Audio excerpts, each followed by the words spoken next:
안녕하세요. 오늘을 읽는 책, 오랜만에 뵙겠습니다. 지난주에는 이 스튜디오에서 일하시는 분들이 휴가여서 저도 덩달아 휴가를 떠나야 했습니다. 뭐 떠난다고 해봐야 어디 가겠습니까? 비가 그야말로 억수로 쏟아지고 있습니다. 이상기후의 일부인 것 같은데 참 걱정입니다. 우리 눈에 보이지 않으니까 뭐 괜찮겠지 하는데 하다가 어떤 지경까지 내몰릴지 이번 비를 보면서 이런저런 생각을 많이 합니다. 벌써 40일 넘게 50일 가까이 장마가 이어지고 있다고 하죠. 네, 우리나라에도 우기가 찾아온 것 같습니다.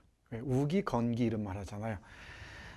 그런 때가 올지도 모르겠다는 불길한 예감을 떨치기가 어렵습니다. 네, 오늘은 일본의 대표적인 지성 가토 슈이치의 책 한 권 골랐습니다. 오래전부터 소개해 드리려고 마음을 먹었었는데 늘 얘기하듯이 차일피일 하다 보니까 늦었습니다. 보시는 사진은 1945년 3월 10일이죠. 이 도쿄 대공습의 한 장면입니다. 이 가토 슈이치는 전후, 그러니까 1945년 8월 15일 일본의 패전 이후를 대표하는 비판적 지성으로 널리 알려져 있습니다. 여러 책 중에서 오늘은 언어와 탱크를 응시하며 라는 에세이집 골랐습니다. 가토 슈이치의 모습입니다. 앞에서 말씀드렸듯이 전후 일본을 대표하는 비판적 지성입니다. 뭐 거인이라고 얘기하는 사람들도 많아요. 이 가토 슈이치의 책 중에서 가장 많은 독자들을 거느리고 있는 그 저작은 바로 이 책입니다. 이 가토 슈이치 자서전 양의 노래입니다. 1919년에 태어나서 2008년에 세상을 떠났는데요.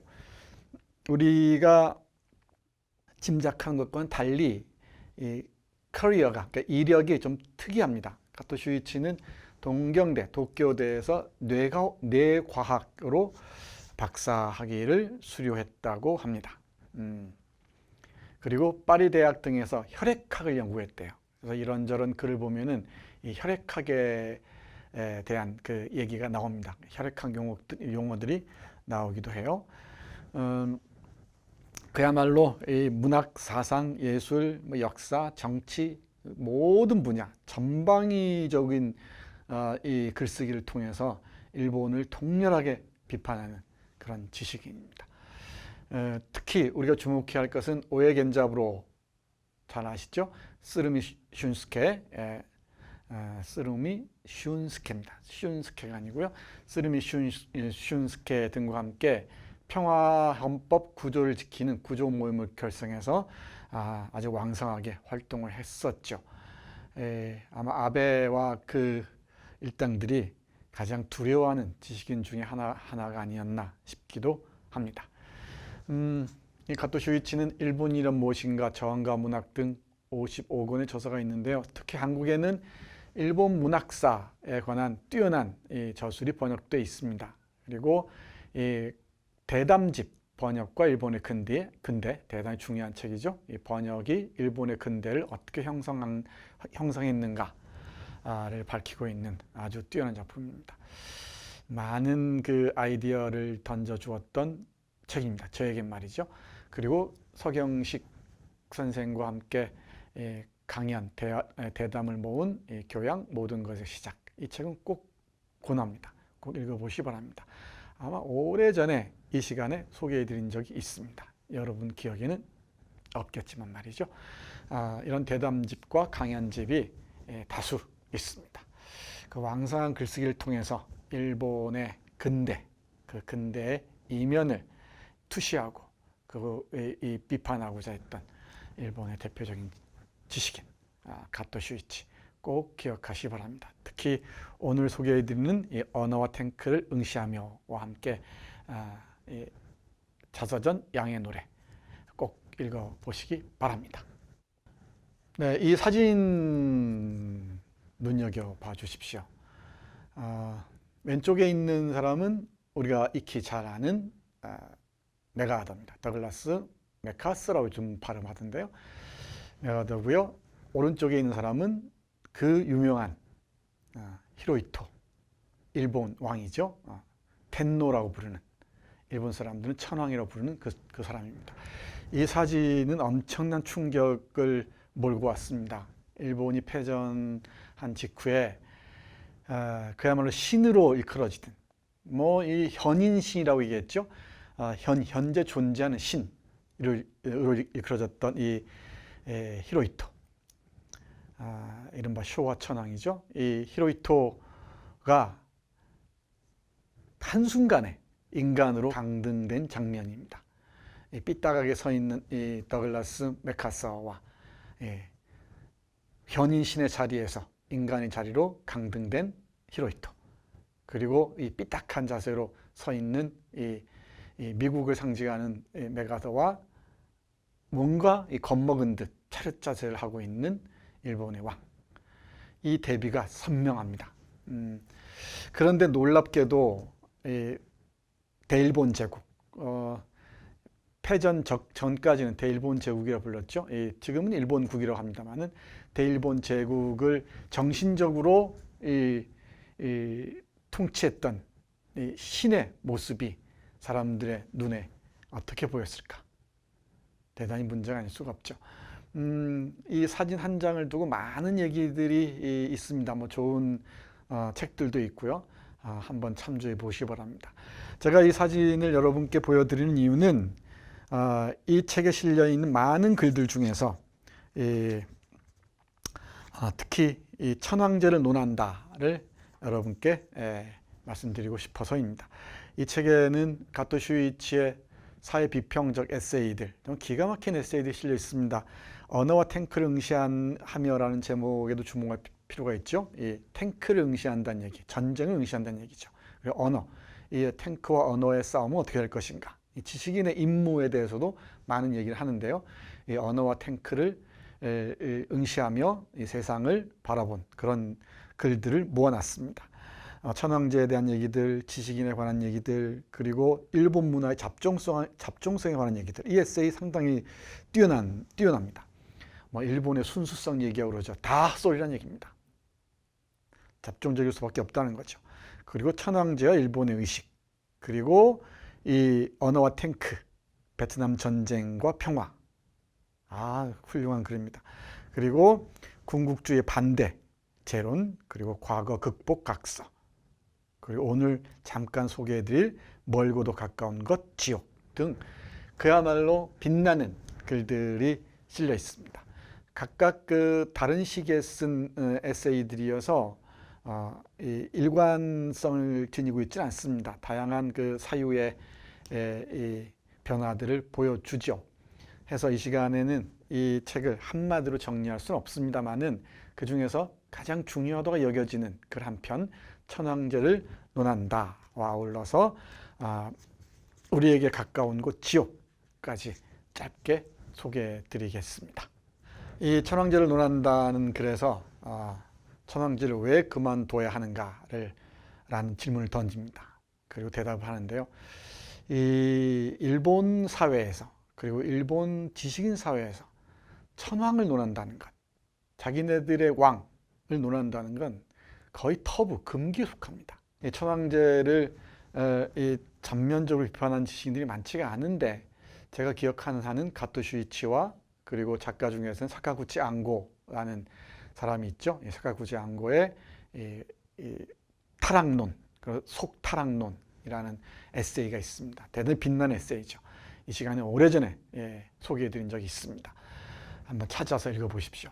일본의 그 천황이라는 천황제라는 시스템이 근대 일본인들을 얼마나, 일본인들의 정신을 얼마나 기형화했는가 잘 볼 수가 있습니다. 천황제와 대결하지 않고서는 일본은 어떤 근대적인 합리적인 삶을 살아가기가 쉽지 않다는 진단입니다. 보겠습니다. 천황제를 왜 그만둬야 하는가라는 질문 던진 다음에 이렇게 대답합니다. 이유는 간단하다.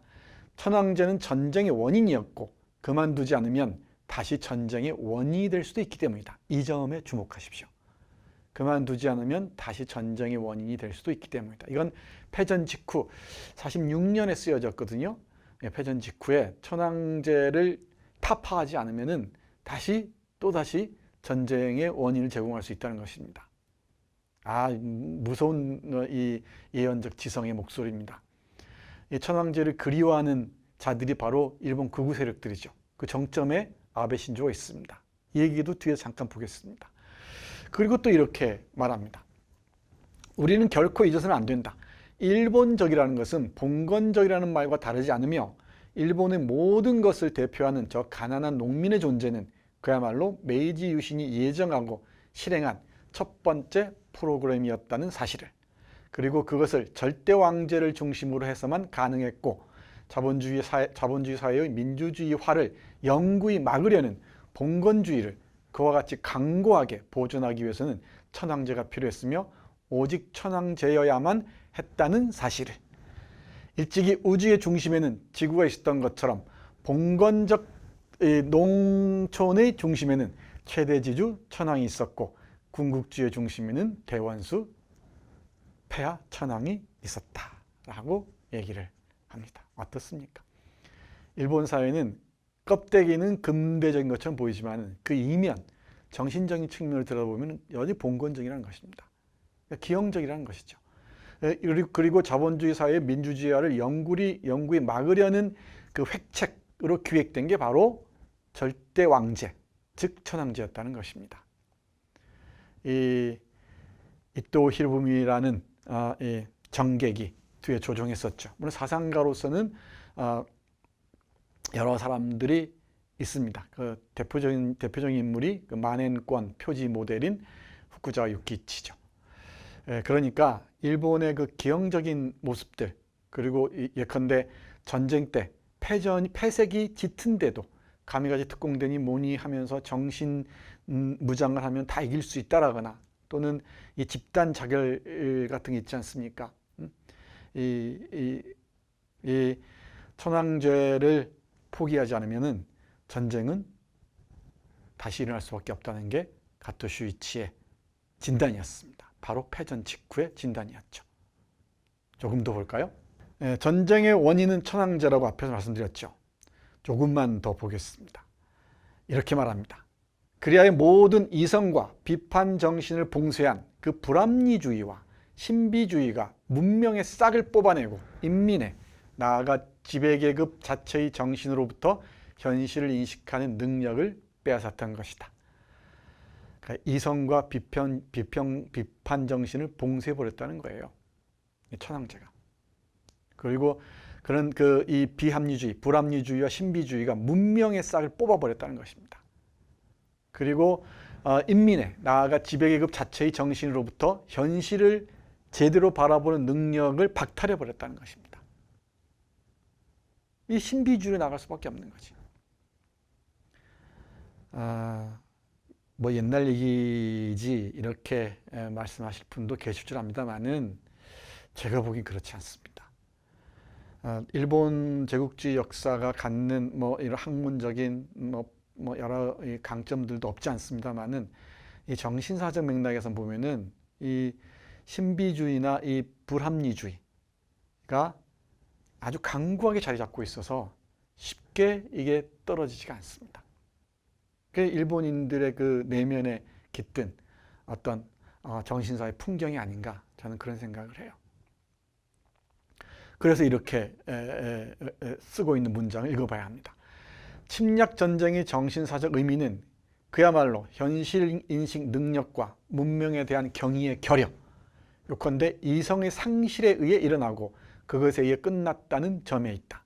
더구나 만약 일본 사회가 이성을 상실하도록 만든 최대 원인이 천황제를 구실 삼은 불합리주의, 신비주의이고 천황제를 구실 삼은 군인, 관료, 반동적 이데올로그의 폭력적 탄압이었다고 한다면 이런 의미에서도 전쟁의 원인은 천황제였다고 할 수밖에 없다.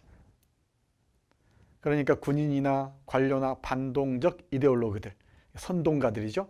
지식인들을 포함한 이 선동가들이 천황제 뒤에 숨어서 온갖 자신의 이권을 챙기면서 인민들을 탄압하고 억압했다는 것이죠. 그리고 어떤 이성적인 판단, 현실을 바라볼 수 있는 시선을 다 빼앗아 버렸다는 얘기입니다. 해서 그 수많은 사람들을 전쟁으로 몰아넣었고요. 일본인들만 해도 300만이 넘는 이 사람들이 죽어야 했죠. 근데 일본인 뿐입니까?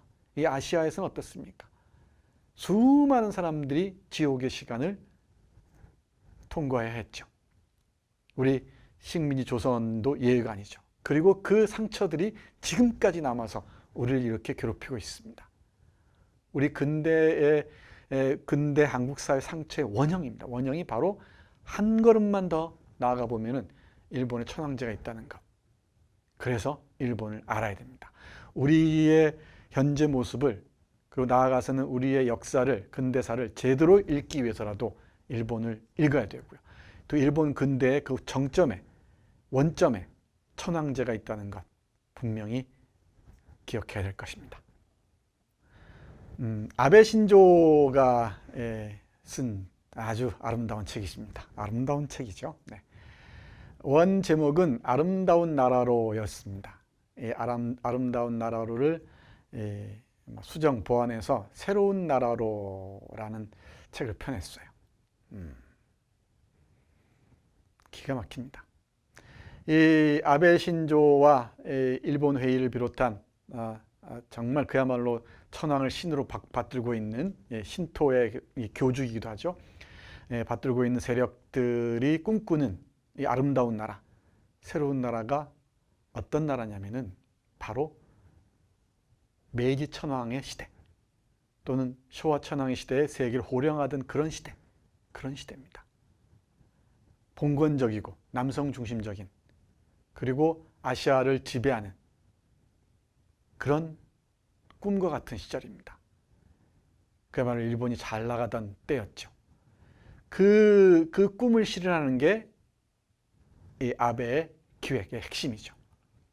이 기획을 현실화하기 위한 게 바로 이 평화헌법 제9조를 바꾸는 거죠. 그리고 이 아시아에서 이 미일 동맹의 기초에서 집단 방위권을 발동하는 것이기도 하죠. 이 새로운 나라는 바로 이런 천황 폐하가 다스리셨던 그런 아름다운 나라를 얘기합니다. 그리고 아시아에 사고할 필요가 없이 자신이 아시아를 장악하는, 지배하는 그런 나라입니다. 그리고 이런 사상은 미적으로는 바로 미시마 유키오와 맞닿아 있습니다. 미시마 유키오 아시죠? 이 극우 작가였죠. 이 작가의 아름다움과 관통하는 측면이 있습니다. 바로 이 아베 신조의 아름다운 나라가 앞에서 봤던 천황이 지배했던 그런 나라의 변형된 버전이라고 얘기할 수 있을 것 같습니다. 그러니 경계하지 않을 수가 없죠. 경계하지 않으면 바로 이런 일이 벌어질 겁니다. 다음 페이지 보겠습니다. 멀고도 가까운 것 지옥이라는 짤막한 글이 있습니다. 그러나 태평양 전쟁은 어느 날 아침 느닷없이 우리의 잠 속으로 들이닥쳤다. 이미 되돌릴 수 없는 사건으로서 아마도 나 자신을 포함해 수백만 일본인의 죽음을 의미할 수밖에 없을 일의 시작으로서 그것이 아무리 나로부터 멀어 보이고 아무리 있을 수 없는 일처럼 느껴졌다 하더라도 그런 느낌은 전쟁이 일어나고 안 나고와는 아무 관계도 없었다. 나는 지금 그 일을 떠올리며 핵무기 시대의 동아시아를 무대로 한 전쟁을 생각한다. 만약 그런 전쟁이 벌어진다면 이번엔 수백만 명이 아니라 수천만 일본인이 죽을 것이다. 그런 사태는 태평양 전쟁보다도 더욱 상상하기 어렵다. 하지만 상상하기 어렵다고 해서 일어날 수 없는 것은 아니다. 일본 정말 걱정입니다. 코로나를 둘러싼 문제도 그렇지만은 언론의 극우화, 그리고 이 많은 시민들의 극우화, 일본의 극우화를 보면서 여러분은 어떤 생각을 하시는지요? 저는 이런 두려운 생각들이 갈마듭니다. 자기 혼자 스스로 사라지지 않을 거란 얘기죠. 이 광기로 화하는 순간에 이 아시아는 또 어떤 상황으로 치닫을지 걱정이 아닐 수가 없습니다. 한국, 한반도에 대한 혐오와 증오, 중국에 대한 혐오와 증오를 먹이로 해서 살아가고 있는 극우 세력들, 그 극우 세력들이 어떤 방향으로 나아갈지 주시하지 않을 수가 없습니다. 늘 많은 고민을 해야겠죠. 그 고민하는 지점에 가토 슈이치의 책이 도움이 되지 않을까 싶기도 합니다. 네, 마무리하겠습니다. 오늘은 가토 슈이치의 에세이 모음집 언어와 탱크를 응시하였는데요. 이와 함께 8월 일본을 제대로 들여다보기 위해서 이런 책들도 한번 보십시오. 속국 민주주의론, 오래전에 소개해드렸는데 대단히 중요한 책입니다. 제가 번역했습니다. 잘했겠죠? 영속패전론, 일본은 영속패전할 수밖에 없다. 미국에만 굴욕적으로 패배를 인정하고 아시아 여러 국가에는 전혀 패배를 인정하지 않는, 서지할 줄 모르는 일본은 영원히 패배할 수 없다라고 주장하는 우리 시라이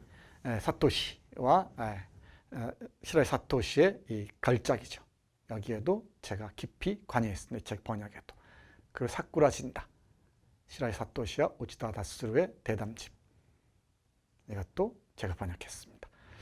함께 보시죠. 오래전에 소개해드렸던 책인데 함께 보시면은 일본의 현재를 들여다보는데 많은 도움이 되지 않을까 싶습니다. 일본의 현재를 봐야 우리의 현재를 읽을 수가 있고요. 또 미래를 가늠할 수도 있을 것입니다. 네, 오늘은 가토 슈이치의 언어와 탱크를 응시하며 소개해드렸습니다. 고맙습니다.